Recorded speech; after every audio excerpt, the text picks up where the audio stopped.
Detroit Lions. Oh, baby, that is big time stuff.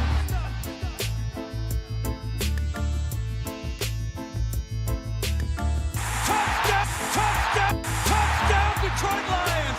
Oh, baby, baby, baby, baby, baby, baby. Yes. What is going on, everybody? It is your boy Nick Harksen over here on Touchdown Detroit Lions on the Syndicate Sports Detroit network. How are we feeling today? It is still Victory Tuesday because we're still the NFC North champs. We haven't lost since that last game. So we're still celebrating over here, but it's time to get serious. It's time to get serious because we have a game this week, but say what's up once you're in here and we'll get this thing rolling. Yes, what's up? That boy Jizzle. Yo, Lady Lion 20. How you doing? Good to see you in here. Go ahead, everybody. Like I said, say hello and we will get this thing going.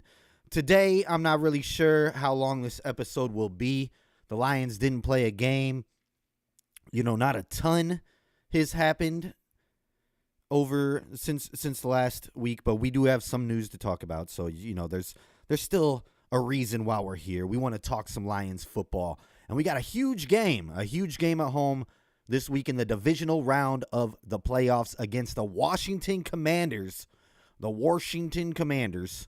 And it's gonna be a crazy game. Gonna be crazy. Playing it Saturday night. We got the Saturday night game, 8 p.m. Eastern, 6 p.m. Central, 5 p.m. on the West Coast. Or I'm sorry, 7 p.m. Central, 5 p.m. on the West Coast. Mary Peterson, how you doing? Big game coming up on Saturday. Yes, Kim Fodderberg, how you doing? Glad that you're in here. But yeah, we've got a few things that I'll talk about before we talk about this Commanders game. But Henry Moore, good to see you in here. Let's go Lions. That's right. This is a Lions fan page. This is a page run by the fans. I'm a diehard. You're all diehards. We love to banter about the Lions here. But before I get too much into what's going on this week, I want to acknowledge some things that have happened this season. Jared Goff is the only QB in NFL history that has done all of this in one season. He has had a season with 15-plus wins, a season with 4,000-plus pass yards. This season he had a 70-plus completion rating, and he had a season with 110-plus passer rating. Only quarterback in history to ever do that all in one season. Give it up for the GOAT, Jared Goff. Give it up for Jared Goff, everybody. The man is unbelievable, especially, coming from where he came from in 2021, just being thrown into the dumpster by the Rams, coming to Detroit, and, he had an awful year. It was not that good. He started to get it together towards the end and everything, but to come from where he did when he was first with the Lions to doing this, something that no other quarterback has ever done in NFL history, props to you, Jared Goff. You got the dog in you. You prove you belong here. You got that grit that we're looking for, and I love that you're our quarterback. Love it.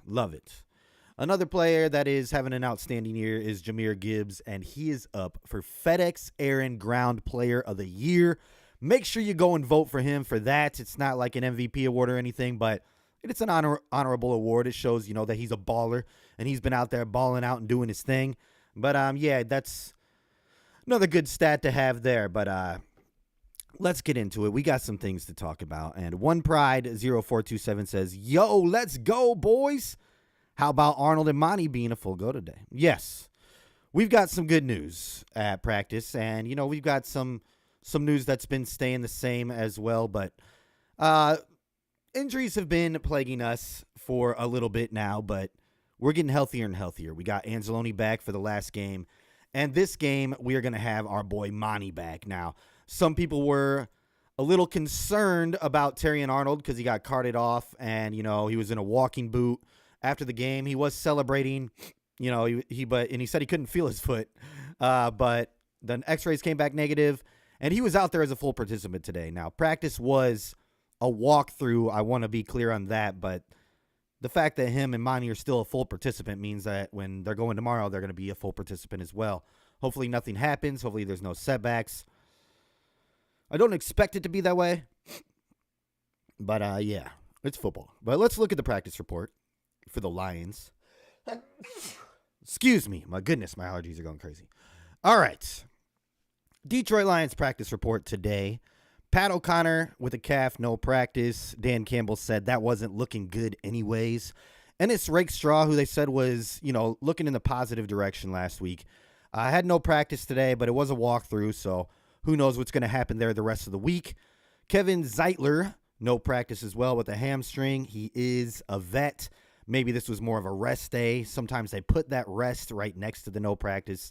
They didn't hear, but since it's a walkthrough, I'm not stressing it too much yet. And I believe in Mahogany if we have to use him there at guard. Terrion Arnold, foot, full practice, just like you mentioned. And David Montgomery, knee, full practice. He is back, baby. You love to see that. You'd love to see that because Demo and Gibbs, Sonic and Knuckles and Sonic, they're going to wreak havoc, and they always do. And to have Monty back, it gives us a little bit more of flexibility there at the run game. He's definitely a powerhouse. It's really hard to bring him down, not, taking anything away from Gibbs. Gibbs got his own skill set, and Gibbs is tough too. But Montgomery is a monster and a bulldozer, and it takes an army to bring him down. So just to have him for some short yardage situations, or, just to have him back in general, he means so much to that offense, so much to the team. Dan Campbell said it in the press conference. He was like, 5 is an integral part to this team and our culture, and he embraces everything that we're all about, and you best believe there's going to be a game plan for him. We're going to get some work to him. Something along those lines. That wasn't word for word, but pretty much expect Monty to get a little bit of a workload. Now, I've been saying this. I said it last week once we found out that he was going to be back, or that he was expected back.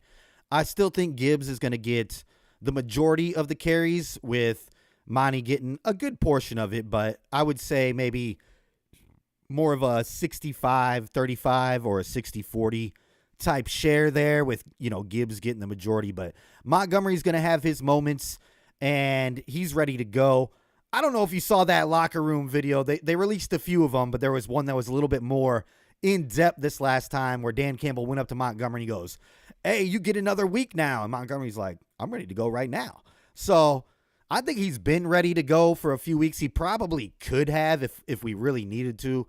Toughed out that game and played Minnesota, but I'm glad that he didn't, because we handled those guys easily, and he did get some more rest. But from the way that Monty reacted to Dan Campbell saying that, it looked like he was already ready to go for that Minnesota game. So he's been itching to get back out there.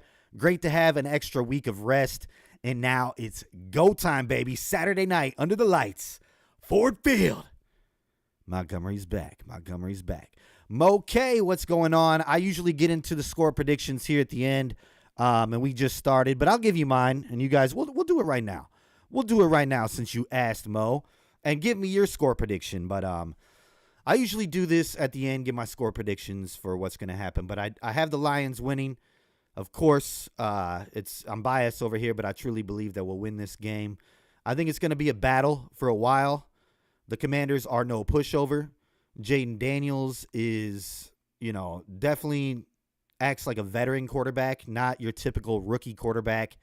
Is dangerous 100%, but and I'm going to come back and talk about this. But if you want to know my score prediction right off the bat, I'm going 35-24 Detroit. 35-24 Detroit. And I think it'll be close for a little bit, but the Lions are going to pull away, use that run game, wear them down, and we're going to seal the deal. But it's not going to be an easy game. Washington is no pushover. This is the playoffs, and they don't go away. So that is something that we really need to do this week, is to put them away. Other teams, they let them hang around, and then then Washington makes them pay. There's been a few weeks where I'm like, man, 4 minutes left, they're down 13, that no chance, and then they end up winning the game. So the Lions have to remember how they play, and we have to put that nail in the coffin as soon as possible. We got to keep on putting our foot on their throat and can't let up. This is one of those games. We can't have it like the Niners. We can't get complacent and go away from our game plan. If we get a lead, pound that ball and pound them into the ground, because this is a team that will not go away. They have the no quit in them. Their coach, Quinn, he's not like Dan Campbell, but they have their similarities. They like to gamble, and they have a good culture in their locker room. He has the guys fighting hard.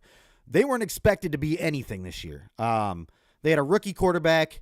They were rebuilding, but they did have, some nice money to use in free agency. They made some nice pickups, and they had a good draft as well. So they're here. They won 12 regular season games. That's usually, a good or did they win 12?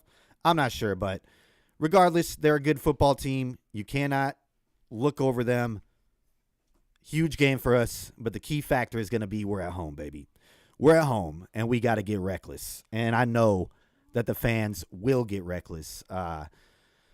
Saturday night in the jungle, in the den, bring it. I don't know if you guys saw that video, but I laughed about it.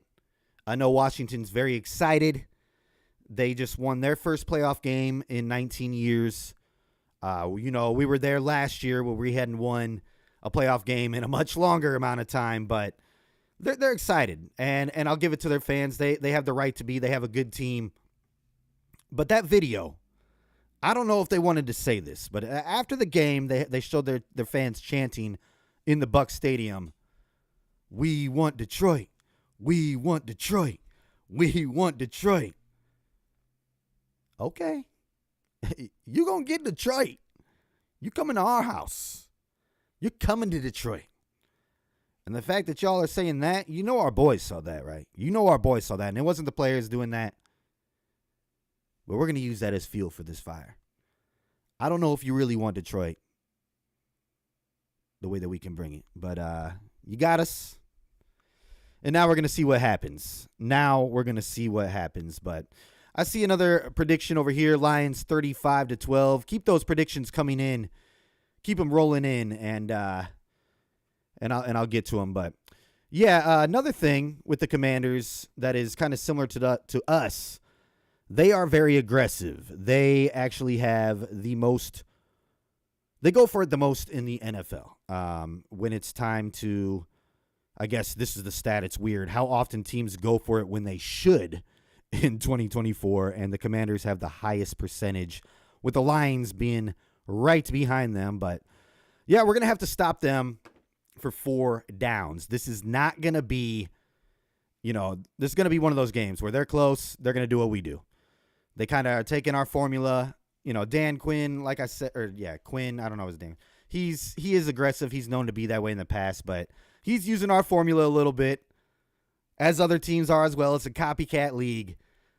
But he kind of knew what he was into with the Bucs last week. They had to go for it on 4th down on a few times to make some things happen.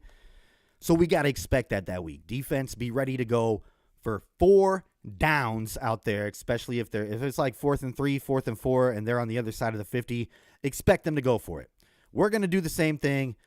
It might be a barn burner game, but I got it 35-24. That's just where I'm at. As long as we win, baby. That's all I really care.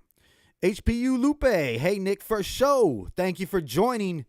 This one might be a shorter one. We didn't have a game last week. I've already been kind of talking about our game coming up. I do have some more things to talk about for sure, but thank you for being here. Of course, Derek runs the channel, and I'm over here. I'm the second-hand man. I'm here on every Tuesday. Derek's here a few other times, but glad you're here, Lupe. Good to see you. Fozzie, give me the reverse on the 92 NFC CG 41-10. Okay, let's go. I like that, Fozzie. I like it.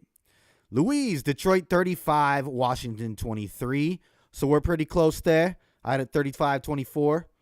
I like that score right there. All I'm saying is I just want to win, baby. I just want to win. That's all I really care about. Dripping upwards, Lions got to pop JD a few times. Tender him up, make him think twice about running. Yeah, I mean, I think that the Bucs did that too, though. They had some pretty nasty hits on him. One where he almost stepped out of bounds, or maybe he was out of bounds, and they lit him up. And you saw him; he was bleeding from the cheek right after that. I think that's funny this week. Not as funny that he got hit and that he was bleeding from his cheek, but they got a guy who had to get stitched up, put a Band-Aid right under there. We got a guy in Gibbs doing that. This is going to be the battle of the Band-Aid faces, the battle of the Nelly lookalikes. But, he's a tough kid, just like you said right there. But, if Branch lays one of those hits on him, he might think twice about coming that way, or he'll go down instead of maybe trying to put his shoulder down or maybe try to juke and get some few extra yards. But I trust that AG has got a plan in place for this, and we kind of saw it this last week with the Bucs. They did.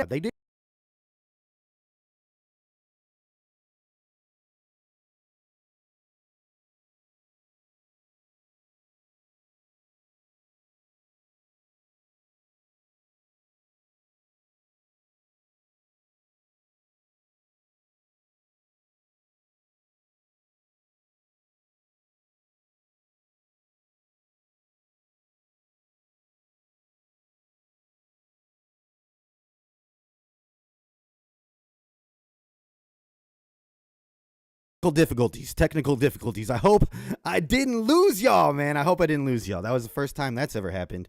Check, mic 1, 2. I got my dog laying next to me. Not going to blame Hosa. I think that he just pulled that cord out. But no, I do think that, what's up, Lion Syndicate? That's the boy Derek right there. Yes. All right, we're back. We're back. Yeah, but I think AG is going to have a good plan. You kind of saw with the Bucs, man. They were bringing it. They were bringing that pressure, and the announcers were talking about it all night. Jaden Daniels is not that accurate when he's under a lot of pressure, so trust that we're going to be bringing a lot of different blitz packages. I think Iffy and Branch are going to be bringing the heat all day long, all night long, and if they're only able to put up 23 points, it is what it is. I think we're going to be putting up way bigger numbers. If the defense can do what the Bucs did and hold them to 23 points, we're going to come out with a W here because we're going to score more points than that. Mark my words. But yeah, it's the Bucs had a good plan. They just didn't score enough points. Baker had a few uncharacteristic things happen. I mean, he has been fumbling all year. He did that this past game, but as long as we protect the ball, we get that run game going, I trust that we're going to put up a good amount of points and be able to come away with the victory. Even if they end up scoring 20, 27, whatever it is, I trust that the offense is going to be good enough to score that many points. So bring the heat, let them score 23, whatever. We're going to put up them numbers. Our offense is lethal, especially now that we got Demo back. I love what Gibbs was doing, but man, the 1-2 punch with them together is something different. I know Gibbs can handle it on his own, but they're two different style runners, and, they're like brothers. They want to share the load, and it keeps them fresh.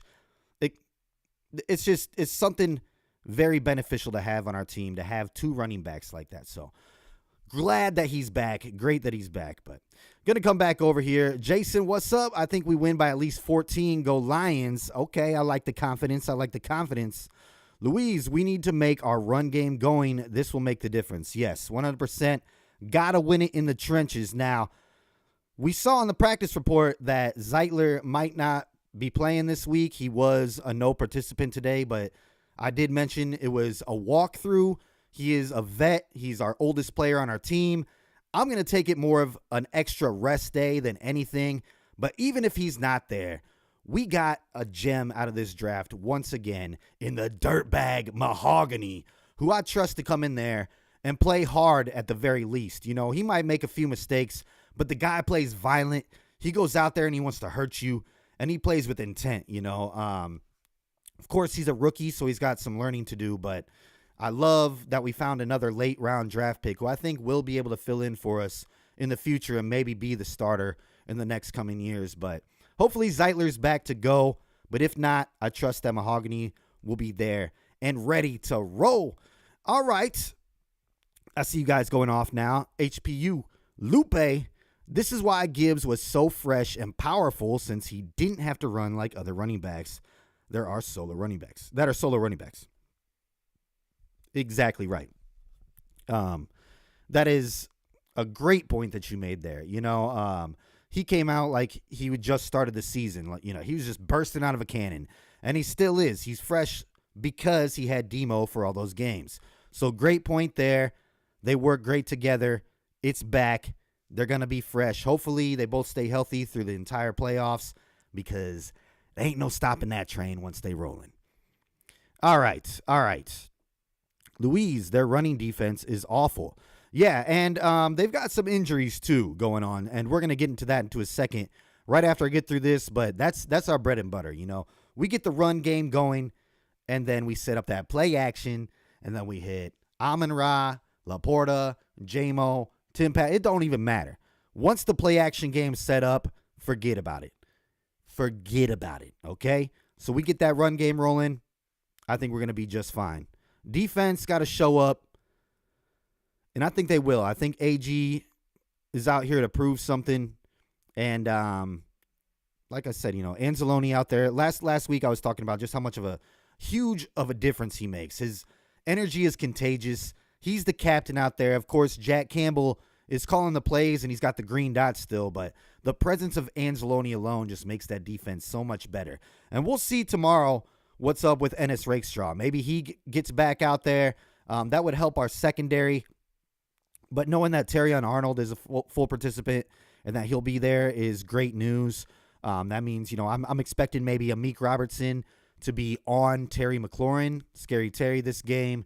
And then, Terrion Arnold handle the other side and whatnot. But if we had to rely on Vildor and Amik, I trust Amik, but Kendall, it's a little shaky. Although he has been getting better and better, and he's got that playoff experience, so he's not scared to go out there and do his thing as he shouldn't be. But I just like it better when we got Terrion Arnold and Amik Robertson. And if I do like Amik Robertson, don't get me wrong. But if Ennis Rakestraw can get back out there and help that depth in the cornerback room, that would be great for the playoffs here as well. D77 Mac, there is not another team in any division that has the capabilities of the Detroit Lions. They are going to be this year's Super Bowl champions. Whoa! Yes, baby. That just got me hyped up. Now, looking around, watching all the other games this weekend and on Monday night, I felt good. Now, the playoffs are a whole different animal. Each team brings their all. Sometimes things don't work out the way they should. It's high-pressure situations.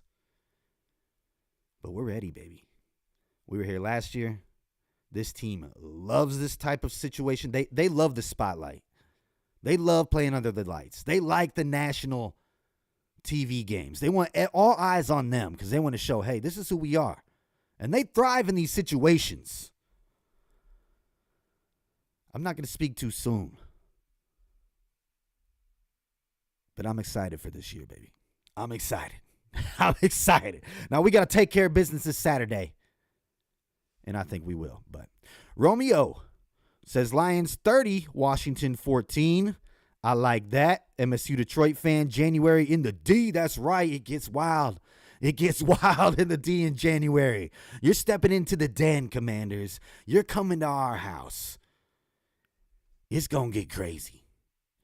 Dripping upwards, you know how much they want it when you see a guy like Amik getting emotional. The Lions want it. Oh, yeah, they really want this. And, I mean, this has been the goal since the beginning of the season, and now they're here, and now they are able to finally see and almost reach out and grab what they've been setting out to do all year. And we're in the tournament now. It's put up or shut up. As we see, the records don't matter once you get here. It's best team wins, baby. It's any given Saturday, any given Sunday. This week, we got to put up because we got the team to do it all. And we just got to make it happen, baby. We just got to make it happen. But they are hungry. And that Amik Robertson moment when he got that game ball was heartfelt. It was great. You can see how much work he's been putting in for this moment. And to get that huge game against Justin Jefferson on, national TV in front of everybody to win it all, it just means a lot to him. And I think his confidence is going to be skyrocketing through the rest of these playoffs. We really needed that coming into here because now he's like, okay, I shut down JJ. You think you're going to come at me and win now? Ain't no way. I'm Amik Robertson, baby. You can't bury what comes from the dirt. You can't bury what comes from the dirt. Oh, man, that got me fired up, too. All right. MSU Detroit fan. Detroit sports is hot in January. Pistons 7-8. Red Wings 5-0. Lions 1-0. Yeah, Pistons are looking good. Red Wings are looking good. But right now, the only team that I care about that wins in January and hopefully February is the Lions, baby. Nothing against the other sports, but I'm putting all my energy into the Lions right now. They need it. They need it. Give them the good vibes, people. Give them the good vibes. But good point. You're right. Detroit sports are on fire. MSU Detroit fan says if the Tigers can stop getting in their own way and sign Alex Bergman and Jack Flaherty, all of Detroit sports would be elite right now. You're right. Hey, Tigers are on the up and up though, and they were a good story last year. But I think they'll make some moves this year. I don't know if it'll be exactly that, but we'll see what happens. We'll see what happens. Anyways, let's talk some Commanders injuries. They have their practice report out as well. All right. And here it is. It's a long list. And actually, I don't know if you can read that. Very tiny. But I'll read it off to you guys. And I'm going to have to look on my phone for this. But a lot of these are rest days for some veterans. Jamison Crowder, hamstring rest, did not practice. Tight end Zach Ertz says rest, did not practice. D-end Clyde Farrell, rest with a knee injury, did not practice. Dante Fowler, rest, did not practice. Jordan Maggie, hamstring. Now that is a real one. Hamstring, no rest, did not practice. Bobby Wagner. This was not a rest day for him. Has an ankle injury and did not practice today. Their kicker, Zane Gonzalez, was limited with a hip injury. And I don't know if you saw Zane. I don't know if it comes down to him winning a game for them again, I don't think he's going to be able to do it. Did you see how many times he was fixing his hair and putting his helmet on and off? I don't know, man. But, yeah, that's not good if their kicker is limited, but I'm sure he'll be out there. Their D-tackle, Darren Payne, with a finger injury was limited. We saw that happen. He didn't play a lot of the game, though, with that finger injury, so it looked pretty nasty, but I expect him to probably be out there. Tight end Ben Sinnott, shoulder was limited, and then all the rest that are up there were full participants, so don't really need to see that. But Bobby Wagner is a big one. And yeah, no practice with that ankle injury. So there's the Commanders practice report for today. We'll see how that progresses throughout the week, but it's pretty much kind of like the midweek right now. This would be Wednesday for the Lions and Commanders when you look at it in terms of practice, since they're playing on Saturday. They're already at that point. So we'll see more tomorrow. And, of course, we'll find out the full practice report on Thursday, who's going and who's not.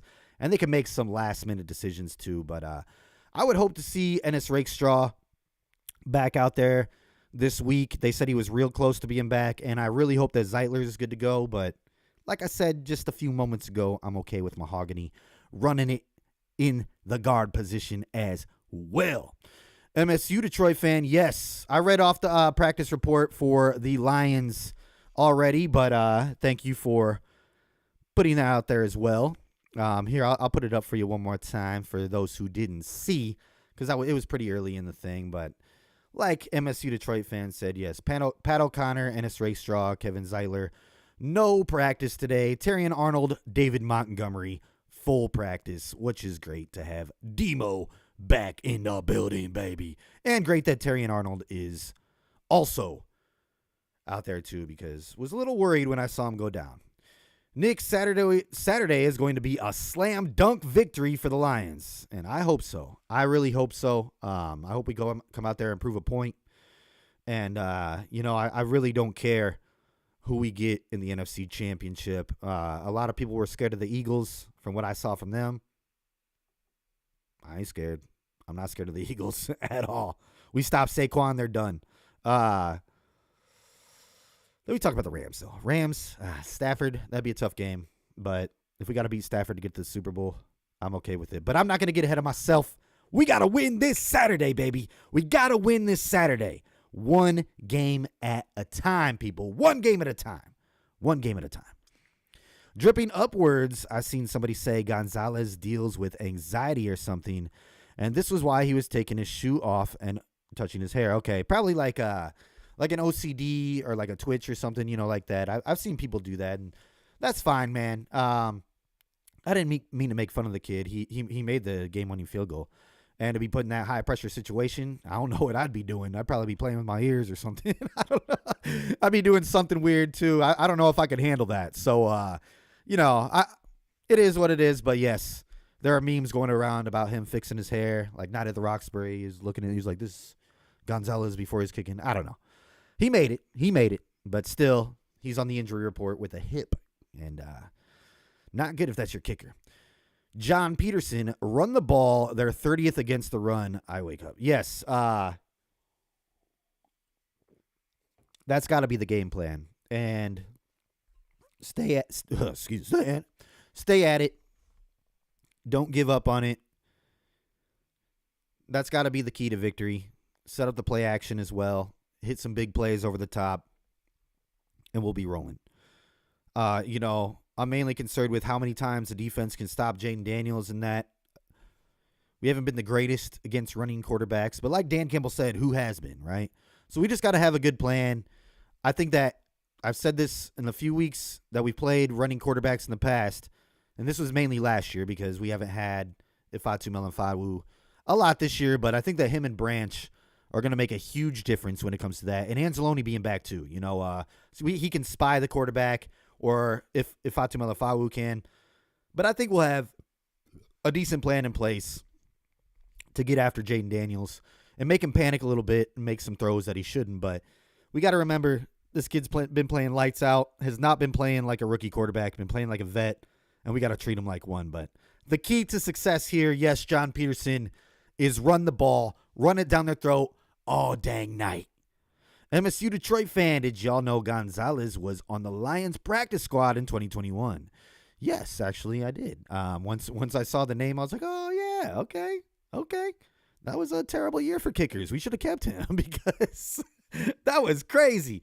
I don't remember. You remember that? What was his name? Sanchez or Santos? Or I don't even know. The guy, we had a chance to win a game, and we were in field goal range. It was like a 40-yard field goal attempt, 35-yard field goal attempt, and he didn't even get it. He didn't even get it to the upright at all. He was short. It was a terrible year for kicking. It was just a terrible year for the Lions in general, but should have kept Gonzalez that year, I guess. MSU Detroit fan, I see the NFL doing the script. Oh, what are you talking about? You talking about setting us up with the Rams? What are you talking about? MSU Detroit fan also setting up a potential Goff versus Stafford playoff game again. Yeah, there you go. There it is right there. And, it is what it is. If it has to come down to that, it'll be a barn burner. Every single game we've had with them, besides that first year, has come down to the wire. We just had an overtime win with them at the beginning of this season. Our playoff game last year against them, a 1-point game. So, yeah, of course, they're like, maybe let's make this happen. And I honestly think that the Rams can beat the Eagles. I think that they will beat the Eagles. The Eagles didn't impress me at all against Green Bay. Green Bay was even worse. They were absolute trash against the Eagles. It was embarrassing. I was kind of... once I saw the way that they were playing, I was like, yeah, Packers somehow pull out this win so we can bring you back to Detroit and make you cry again. But didn't work out that way. But, both NFC North teams outside of the Lions did not show up to play. And I hope that we don't continue that trend. We got to show them why we're the kings of the North and why we got that number 1 seed. And I hope we come out and dominate. But Minnesota, my goodness. You only lost to 2 teams this year. And... almost the same way. You lost to us, then you lost to the Rams. You lost to us, and then you lost to the Rams. Hey. Sorry, not sorry for you. But, yeah, from what I saw this past weekend, on the NFC side, if each team plays the way that they did, and we play the way that we did our last game, we're the best team in the NFC right now, to me. And since we got the home field advantage all the way through, I'm not going to get there. We got to win this game first. 1 game at a time, baby. 1 game at a time. But, yeah, Driving Upward says, oh, man, we got to deal with Mrs. Stafford again. Boo them kids. Yes. That was classic moment. Kelly Stafford thinking that everybody's booing her kids when we're booing her. Or maybe not even booing her. We're booing the Rams running on the field, too. There's a full team and your husband coming out who used to play for us that are maybe running out the same time that you're on the field. Don't make it about yourself, Kelly. But if we were booing you, so what? We probably were. You deserve it. No, I'm just kidding. Staffers, they do great things for Detroit. They did. But for some reason, Matthew Stafford is bitter towards this team still, even though he's the one who asked out and wanted to go to a contender. He didn't want to see the rebuild again. So we shipped you out and you got your Super Bowl. I don't know why you're bitter towards the Lions. We gave you what you wanted. You're going to be mad because we booed you? Because we want to win a playoff game, bro? Come on now. You kidding me? Used to be a fan of yours, man. I don't know. That's some soft stuff now. It's definitely not Detroit stuff. It's LA stuff right there. And by the way, I didn't mean to say that. My hearts are out to the people in LA, though. All those wildfires are devastating. My brother lives in LA. I know that we have a fan who's in here a lot of the times. Hatter's house lives down there as well. Hatter's house, I hope that you're doing okay. I know you're in the LA area.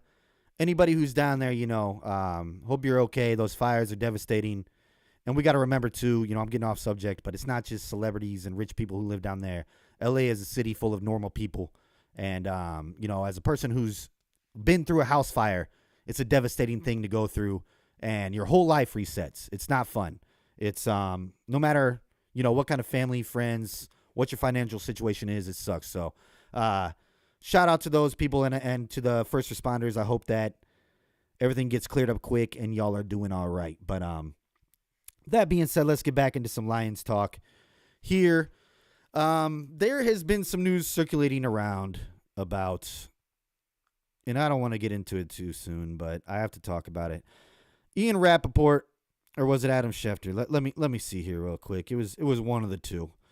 It was one of the two, but Adam Schefter said that Aaron Glenn is going to get a job this cycle. Ben Johnson is going to get this job this cycle. Don't be surprised if both offensive coordinators are gone at the end of this season. I don't like that talk, Adam Schefter. I don't like it, okay? But it is a real deal possibility. They were talking about the Jets on the Pat McAfee show, and he was like, oh, they're expanding their options, but he's like, I see Aaron Glenn as a real deal fit there, and they're kind of trending towards that. And he goes, and Ben Johnson is trending towards the Oakland Raiders job. Now, Tom Brady is fanboying over Ben Johnson big time right now. They said that they were amored by him, and it's not, I don't know. I'm not going to say anything because everybody thought that both of them were gone last year and the year before that too. So let's see how things play out. If we win the Super Bowl, yeah, I could see that happening for sure. They would achieve, what no one else has ever been able to. Even if we make the Super Bowl, that might happen too. But, I would hope if we make it that we win it all. But that is a real deal thing that might happen at the end of the season. I hope that it doesn't. But that is a possibility that we might need to prepare for. Anzalone was also, he said this to Adam Schefter as well, that he feels that Aaron Glenn is on the same level as Dan Campbell. So that's kind of scary too. If Aaron Glenn goes somewhere, who's he going to take with him?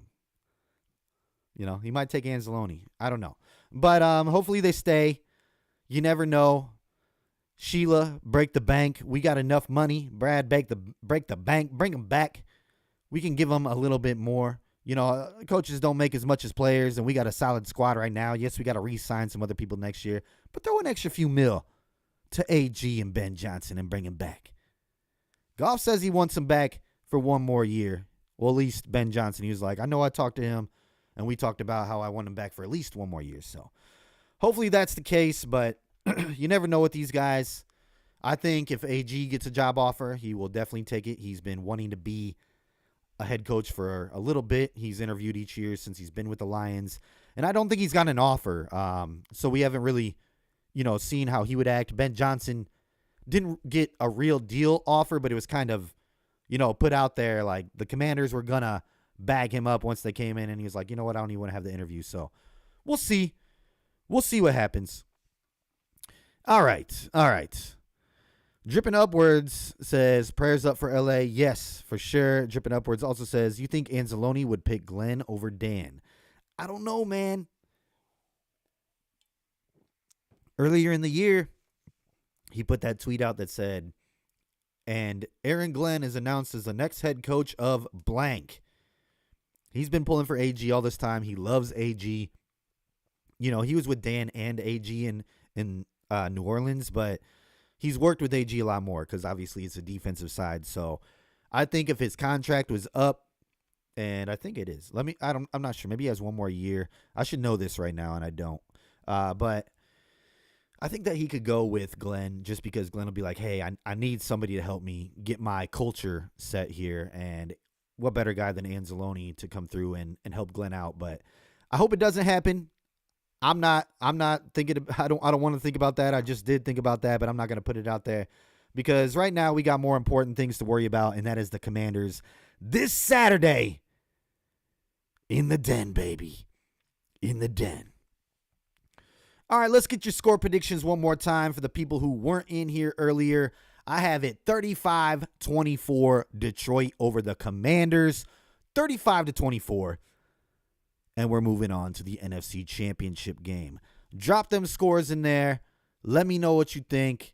And who do you think, this is another thing, I want to know who you think the key factor will be for the defense this game. I got Fatu Melifonwu coming through in a big way for us, getting a few sacks, and Kirby Joseph coming away with a pick. But I think Iffy's going to be the X factor there on defense this week. We got to get in Jaden Daniels' face. He's quick. He knows how to blitz. He knows how to get through that line. He knows how to come on the outside. And he's ready to go. He was rusty his first game back a little bit, but he still made some big plays. He's gotten better and better each week. I think Iffy is the X factor this week. All right. John Peterson says 45-21 Lions. Love it. Dripping upwards. Lions 30+. Washington 9. Okay. I'm with that. Lori King 41-9. I love it. You guys are going way up there. And, yeah, of course, I got you, Lori King. Lions 41, Commanders 9, of course. All day. J Mommy, good to see you in here. Stafford has been complaining about the Lions. That means that they are in his head. 43-17 Lions over the Commanders. That's what I like to see. Oh, yeah. You know we're in his head. That's all they can think about. You know, when they were playing Minnesota, they put up as a bulletin board, little thing to give them motivation was that Dan Campbell said, we'll see you in 2 weeks. To Kevin O'Connell, the Minnesota Vikings head coach, they're like, oh, they're overlooking us. Man, there wasn't even, there was a possibility we could have played you. But then we're playing the Commanders, and they're still, using the Lions as fuel for the fire. Same with the Eagles. Their tackle, who had an arguably he had a very good year. He's all pro worthy, but he put up Penei Sewell's stats next to his as motivation because he thinks he should have been first team all pro and not Penei Sewell. But you know what? That's not how it works out, buddy. Penei Sewell's a beast, and he got the votes. He won it. You guys can keep trying to use the Lions for your fuel because we on the fire over here. We got it all going on, baby. I know that we're the team to beat. You guys we're in your head rent free all damn day. But guess what? We're thinking about what's right in front of us, and that's the Commanders. Don't slip up and start thinking about us and lose your game over there. You better focus on your game before you focus on us. Because we see what's right in front of us, and we going to whoop that ass. We going to take care of business this Saturday, baby. All right, y'all. All right. Well, if there's no further questions, I am going to get out of here. But I do see another question. So, Dripping Upward says, am I way off by thinking Gibbs is better than Saquon? I don't think you're way off. I really don't. Now, Saquon had an amazing year, rushed for over 2,000 yards, but he was the primary back. Look what Gibbs did as a secondary back. I mean, the kid ran for almost 1,500 yards, or did he? He was right there. And let me actually look this up. But I would say if Gibbs had the full workload for the entire year, that he maybe, he could have got to 2,000 yards. And he's putting up big numbers in the pass game, too. Not saying that Saquon isn't either. But, yeah, Gibbs, 250 carries, 1,412 yards. Now, let's see what Saquon had here. And we'll compare. Saquon had 345 carries and 2,005 yards. So give Gibbs 100 more carries, and I think he's definitely getting to 2,000 yards. he's a weapon, man. Gibbs is insane, and his breakaway speed is out of this world. Saquon also is a home run hitter. Don't get me wrong. He is a little bit bigger. He's more of a powerful back, but they're very unique in their own way. And I would say that Gibbs is capable 100% of having a better year than Saquon Barkley he was this year, and I think next year, he's going to be splitting time with Monty again, but you're not wrong there. You're not wrong. 100 less carries and 600 less yards. I think Gibbs definitely, with 100 more carries, picks up that many yards. I don't know. I could be crazy, but I think that he's getting to 2,000 for sure, and I think his vision is a little bit better. His jukes, he's just getting started. He's just getting started. Saquon's been rolling. Yes, he's a great back, but I think Gibbs, you give him the main workload all day long, he's going to come out with better numbers, and he's the better running back than Saquon Barkley. You're not Barkley. You're not crazy dripping upwards. You're not. I'm actually rocking my boy Gibbs right now. He's a beast. He's a beast. John Peterson, I'm taking Gibbs all day. That's right. That's right. No, look at the stats. And then let's see. Did they say receiving yards over here? They're not putting up the receiving yards for some reason. I don't know, but yeah. I think Gibbs is more of a weapon if you ask me. So you're not crazy. I'm with you. That's a hot take, I guess, to some people, but to us Lions fans, we see it every week. We know who the real deal is. All right, you guys. If there's no more questions, no more comments, I'm going to wrap this thing up. We got a huge game on Saturday. I hope I'm back here next Tuesday talking to y'all about a Victory Tuesday and the NFC Championship game. But until then, y'all, go Lions. I got them winning 35-24 this Saturday. Let's get this W. Let's bury the Commanders. And let's talk about a win next Tuesday. I'll be here 5 p.m. Detroit time, 4 p.m. Central, 2 p.m. on the West Coast. I hope y'all have a great week. Let's get this dub, baby. Peace.